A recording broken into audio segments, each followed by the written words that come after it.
네, 영혼의 경제학자 명지대 경제학과의 우석진 교수 모셨습니다. 어서 오세요. 안녕하세요. 영혼의 경제학자 우석진입니다. 네, 김종인 전 비대위원장이 결국 총괄 선대위원장으로 합류를 합니다. 자, 이제 그 정책 드라이브를 걸게 될 것 같은데요. 오늘 이분을 한번 좀 탐구를 해보죠. 김종인 위원장 새로운 화두, 시대 정신과 맞는 인물일까? 일단 이런 궁금증부터 드는데 어떤 말씀 주시겠습니까? 사실 이게 가장 중요한 건데 네. 과연 김종인 이제 위원장이 이 새로운 화두나 혹은 시대 정신에 맞는 화두를 발굴해낼 수 있을까? 요거는 조금 사실 잘 모르겠어요. 이제 시대 정신이라고 하는 게 우리 사회가 시급하게 해결해야 되는데 아직 못한 거, 그렇죠. 이런 거를 내세우는 건데. 네. 뭐 지금 나와 있는 거는 제일 1번은 이제 공정이죠. 그래서 뭐 이재명 후보도 공정 성장하겠다, 혹은 뭐 기회 공정이다, 뭐 이런 얘기를 많이 하는데, 네. 뭐 그거 관련된 정책. 두 번째는 이제 저는 회복을 주고 싶어요. 네. 우리 코로나로부터 많은 타격을 받았는데 어떻게 회복할 수 있는 이런 정책들을 내놓을 수 있겠냐. 네. 세 번째는 혁신을 들고 싶어요. 우리 경제 성장이 지금 정체에 있는데 사회적으로도 요거를 딛고 나갈 수 있는 정책이 일어날 수 있느냐. 그래서 이번에 김종인 위원장이 과연 총괄선대위원장이 되면서 이런 시대 정신을 그 해결할 수 있는 정책을 내놓을 수 있는 게 기대가 되고요. 사실 저는 좀 안타까운 게 뭐냐면은 사실은 이게 윤석열 후보의 시대정신 해법이 나와야 되는 건데, 그렇죠. 우리가 지금 김종인 위원장의 시대정신 해법을 기다린다는 것 자체가 사실 좀 씁쓸하고요. 그리고 국민의힘에 일단 시장 근본주의자들이 엄청 많아요. 드글드글 되는데 과연 김종인 위원장이 또 그런 사람들을 뚫고서 어떤 해법을 내놓을 수 있을 것인가? 그러니까요. 기대가 됩니다. 아무튼 예. 김종인 이제 총괄선대위원장 합류 이후에 이제 첫 일성이 코로나 극복 이거였던데, 그럼 지금 우석준 교수의 말씀에 따르면 회복 이쪽에 좀 이제 중점을 두고 있다. 일단은 이런 뭐 표피적인 분석도 가능할 것 같은데 구체적인 내용을 좀 봐야 될 것 같고요. 아무튼 우리 우 교수께서 김종인 위원장을 두고 포지셔닝이 좋다고 말씀하신 적이 있습니까? 예, 이게 이제 저 축구 좋아하는데 이제 축구로 치면은 이 공을 발밑에 줄 수도 있고 공간에 줄 수도 있거든요. 그렇죠. 예, 근데 김종인 위원장 공간 장악력이 뛰어나다고 저는 이제 보고 있어요. 그래서 중도가 이제 원하는 이슈를 발굴해가 선점해가지고 과감하게 이제 공략해 나가는 거죠. 네. 우리가 18대 대선을 뒤돌아 보면은 사실 그때 경제 민주화 아젠다인데 그게 그 사실 진보의 정책 그 어떤 아젠다거든요. 2012년 대선이 말씀하신 그렇죠. 거죠? 예, 2012년 그렇죠. 근데 그때도 먼저 김종인 위원장 거기 선점해 나가가지고 민주당이 그렇게 할 게 없었고 특히 이제 김종인 위원장 같은 경우는 메시지 관리가 제가 센 것 같아요. 네. 마이크는 나만 쓰고 남들은 못 쓴다. 그래서 그렇게 하면 어떤 효과가 있냐면은 이제 쓸데없는 얘기가 안 나가니까 말 실수가 줄어들고 상대방이 실수하면 우리가 이제 득점하는 그런 장점들이 좀 있거든요. 그래서 네. 포지셔닝을 아주 잘해서 구도를 잘 짠다. 뭐 그렇게 보고 있습니다. 근데 말실수라고 하는 게 주변을 아무리 단속을 한다 하더라도 또 한계가 있는 거 아니겠습니까? 그렇죠. 예. 대신 이제 뭐 그립감이 세니까 그래도 눈치 한번 보고서 얘기하겠죠. 그래요? 네. 알겠습니다. 김종인 위원장은 이미 대선 구상 다 끝났다. 캐치프레이즈 그런 건 다 머릿속에 있다. 이렇게 말을 하던데요. 그러니까 만약 김종인 위원장이 그 참여하지 않았다면은 약간 이제 전통적인 이제 보수 구도로 이제 정책들이 나왔을 건데 이제 김종인 위원장이 참여함으로써 보수 혁신이라는 이제 이런 키워드를 중심으로 해가지고 네. 이제 정책을 장악해 나가려고 할 건데 이제 벌써 나오는 게 그 코로나 관련된 이 피해를 극복하기 위해서 뭐 100조 정도의 예산 확보하자고 제가 예전에 하지 않았냐. 총선 때 그런 얘기 했었죠. 예, 그런 얘기를 이제 드러내면서 예. 이제 회복과 관련된 어떤 정책들을 내세울 걸로 기대가 되고요. 더 나아가서 이제 원래 기본소득 이런 거는 이재명 후보의 아젠다인데 이걸 또 치고 나갈 수 있을 것 같아요. 왜냐하면 국민의힘 그 정강 정책에도 기본소득이 들어가 있거든요. 그래서 뭐 전국민 기본소득은 아니지만은 그거에 변형된 형태로 과감하게 치고 나올 수도 있을 것 같고 네. 또 최근에는 이제 여기 그 선대위에 이제 참여할 걸로 예상되는 이제 금태섭 위원이 차별금지법을 통과시키자 뭐 이런 얘기도 하거든요.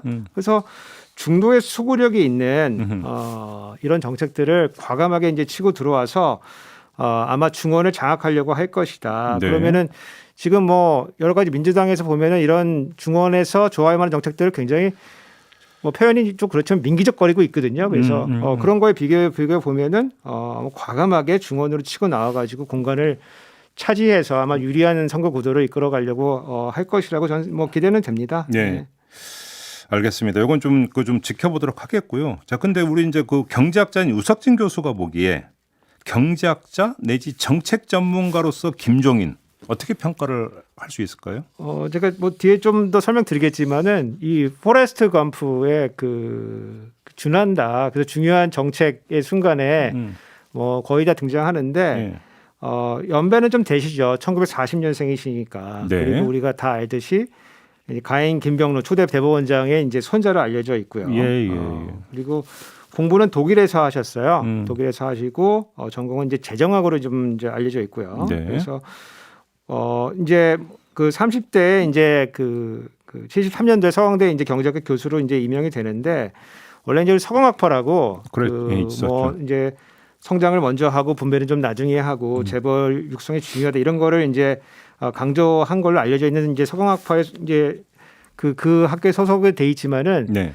약간 독일식 사고를 많이 하셨어요. 그래서 독일식 사회민주주의, 경제민주화 이런 거를 주창을 해왔죠. 그래서 그 우리나라의 그 약간 뭐라고 할까 이제 미국식 이런 사고하는 경제학자들이 많은데 그게 아니고 독일식 사고를 하는 아주 그 유니크한 이런 사고 체계와 정책 체계를 이끌었다 이제 이렇게 보여집니다. 네. 정책 측면에서 보면은 제가 이제 포레스트 검프라고 말씀드렸는데 우리나라의 굵직굵직한 정책에 아주 그 젊은 교수 때부터 자주 등장을 해요. 예를 들어서 우리가 77년도에 부가가치세를 도입을 했는데 75년도에 이제 박정희 대통령이 이 부가가치세를 공부해 오라고 4명을 특파를 하는데 그 중에 한 명이 이제 김재익 수석 그리고 다른 한 명이 이제 요 김종인 30대 김종인 교수입니다. 그래서 부가가치세 도입에 이제 역할을 했다고 알려져 있고요. 77년도에 이제 의료보험 제도가 도입이 되는데 이때도 자문교수단으로 해가지고 의료보험 그 도입에 대한 의견을 냈다라고 하는 증언들이 있고요. 그 다음에 이제 가장 결정적인 것이 이제 87년도에 우리 개헌할 때 이른바 119조 2항 경제민주화 조항을 뭐 직접 했다 안 했다 이런 논란은 있는데 증언을 이제 따라 보면은 김종인 위원장이 그때 의견을 낸 거는 맞는 것 같아요. 그리고 그 이후에 이제 노태우 정부 때 이제 경제수석을 하면서 기업 구조 조정하고 그 다음에 재벌의 토지 소유에 관련해 가지고 아주 과감하게 개입을 해가지고 그걸 팔라고 막 그랬거든요. 근데 그러다가 이제 93년도에 이제 동아은행 이제 비자금 사건으로 인해 가지고 이제 구속되면서 조금 이 정치적 정책적 이제 활동을 조금 잦아들었어요. 물론 그 사이에 뭐 안 한 건 아니지만은 다시 등장한 거는 이제 2011년 12월에 박근혜 새누리당 이제 그 비대위원을 영입되면서 이른바 경제민주화 공약을 설계를 맡았고 그때 새누리당이 이제 152석으로 이제 압승을 하게 되죠. 그리고 중간에 약간 이제 그 안에서 부침이 좀 있었는데 대선에서 이제 국민행복추진위원회 위원장을 맡았고 경제민주화 공약을 냈지만 이게 뒤에 보면은 뭐 거의 실현되지는 않았어요. 그래서 좀 안타까운 뭐 장면이기는 합니다. 근데 좀 저는 개인적으로 궁금한 게 조금 전에도 잠깐 언급을 해주셨는데 지금 이제 그 선대위의 경제 이제 그 전문가들이 되게 많다고 했잖아요. 그 사람들의 관계 조정이 잘 되겠습니까, 김종인 위원장? 저는 그것도 진짜 궁금해져요. 왜냐하면 제가 알고 있는데 이제 윤석열 이른바 캠프에 참여했다는 이제 경제학자들 면면을 보면은. 굉장히 시장 중심적인 사고를 하시는 분들이 많거든요. 김종인 위원장으로는 결이 좀 다르다. 결이 완전 다르죠. 완전 다르죠. 왜냐하면 그 우리 박근혜 전 대통령이 취임하고 난 다음에 취임식에 보면은 그 경제 민주화라는 단어가 완전 다 빠져 있어요. 캠페인에는 많이 들어갔었는데 빠져 있고 대신 창조 경제가 들어가 있거든요. 이게 이제 캠페인에서는 이제 사실은 그 뭐 김종인 위원장의 뭐 말이 들어갈지 모르겠지만은 사이사이에 이제 다른 그 하부의 경제학자들이 만들어내는 그 강론하고는 충돌이 날 가능성이 있다. 그럼 갈등의 소지가 지금 저는 내포돼 있다고 봅니다. 그래요? 예전에도 그 총선에서 압승을 하고 난 다음에 그 안에 포함되어 있던 이제 경제학자들하고 이제 이제 충돌이 생겨가지고 또 지금처럼 뭐 칩거하고 뭐 그런 일련의 사건들이 있었거든요. 그러면서 다시 이제 불러들이고 그 안에 이제 인원 구조 조정하고 이런 일이 있었는데 결국에는 집권한다면 그렇게 경제 민주화 정책들이 잘 실현되지는 않았어요. 실종되다시피 있잖아요, 사실은. 그렇죠. 그러니까. 예.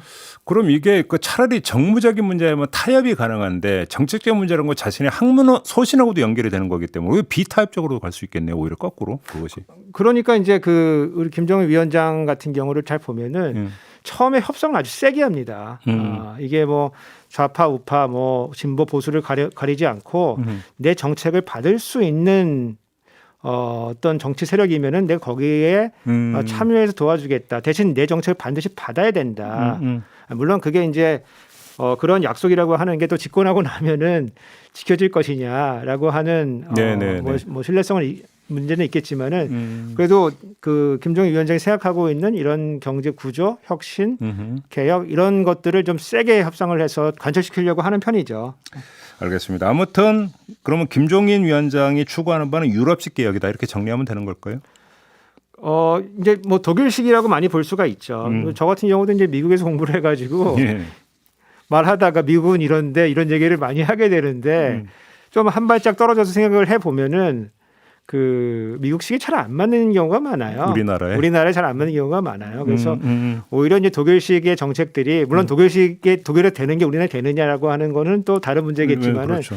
조금 더 우리 제도와 이런 것들에 조금 더 결합되기 쉽지 않나 이제 이렇게 한번 생각을 해볼 수 있겠습니다. 결국은 토양 문제가 제일 중요한 거죠. 그렇죠. 사실. 알겠습니다. 네. 앞으로 좀 이제 정책 행보를 한번 좀 유심히 좀 바라보도록 하겠고요. 그때 좀 좋은 말씀 부탁드리면서 오늘 마무리하겠습니다. 우석진 교수와 함께했습니다. 고맙습니다. 감사합니다.